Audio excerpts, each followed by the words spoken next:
I'd like to move on to the next panelist, Andreas Reis from WHO Geneva. Very welcome and thank you for joining us. So the question for you would perhaps be a bit broader. Your team has worked on several aspects and angles in applying ethics principles and assessments in the pandemic response. How is WHO considering social listening as a part of the ethics landscape? Do you have any reflections on that? Yeah, thank you very much, Tina and colleagues, for the invitation to this exciting seminar. It's really a cutting-edge topic, and I would argue not only for the technical side, but also for the field of ethics. This is really quite a new topic.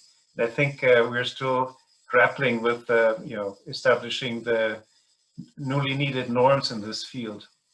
And as any new technology, I think it is sort of a dual use. So there could be, there's obviously a great potential for public health and for fighting pandemics and other public health threats. But there are also risks in terms of privacy, and someone already mentioned, what kind of powers this could give to especially autocratic governments, but also potentially to private industry. And I think it has already been mentioned, the key concept here from an ethics standpoint is trust. So the uptake of public health and social measures depends very much on the trust of people into their health systems, into their, to their policy makers. And vaccines are especially prone to rumors and to hesitancy. And this is, I would argue, this is why policies and practices are needed that are in line with international ethical norms. If you can only trust your systems, if the policies that you are seeing being implemented are in line with ethics and human rights norms. This is really a prerequisite for trust. And they say trust is easily lost, but very hard to win back. And so this is, I think, why some of the principles that Nicola and Giovanni in their excellent presentation enumerated are really key. So things like transparency or informed consent, where it is possible, often it will not be possible with this methodology, but especially anonymity and data protection policies are really key for the collection, for the use, storing, and also sharing the data.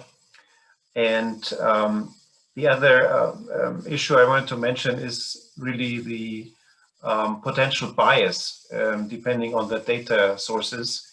So some of you might know that WHO has an expert group on ethics and AI.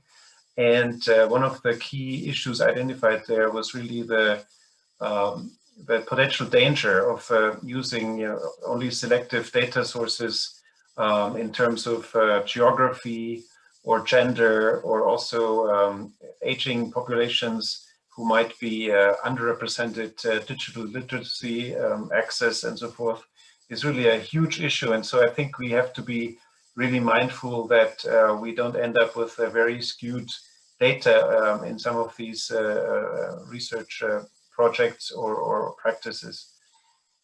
And finally, I think Eva mentioned that there are a few standards out there already in terms of ethics, but I would argue that these are not universally accepted. They are published by different professional organizations or other networks, but I don't think that we have any internationally recognized standards.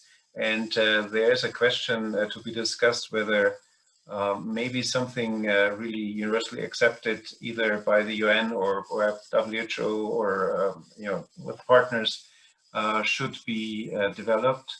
And finally, of course, it's good to have standards, but I agree very much that we also need to have impact assessments to measure whether standards and ethics and human rights norms are actually implemented and adhered to.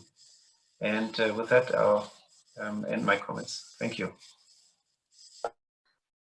Thank you, Andreas. Really appreciate your framing of actually this important area.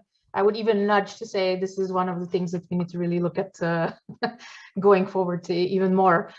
Chris, do you have any reflections? Appreciating your point there, Andreas.